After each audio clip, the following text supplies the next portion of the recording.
આમ તો ગુજરાતની અંદર ઇન્ડિયન ગેસની એજન્સી હરેક શહેર હરેક મોટા ગામડાઓમાં જોવા મળે છે।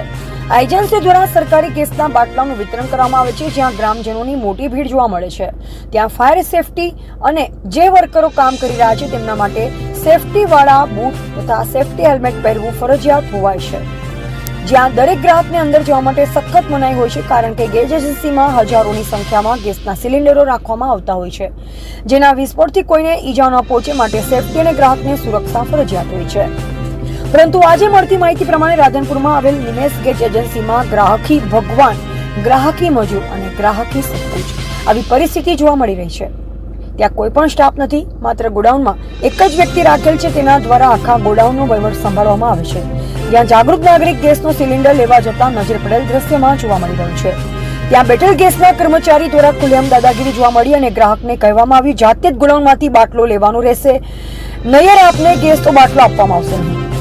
રાજકોટે બનેલ અગ્નિકાંડ જેવી પરિસ્થિતિ રાધનપુરમાં સર્જાય તો નવાઈ નહીં, માટે તમામ ગામ, તમામ શહેરોમાં તપાસ હાથ ધરવામાં આવે તેવી લોકમાંગ ઉઠવા પામી છે। એવા Ashok Prajapati, AGP news India.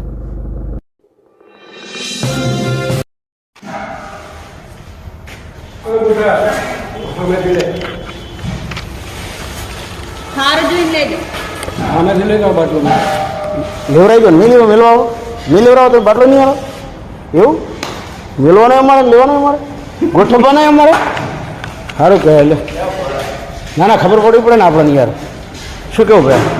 આપણે જાતે ઉપાડવાના ને બાટલા અંદર ગોડાઉનમાંથી લઈને બહાર આવવાના।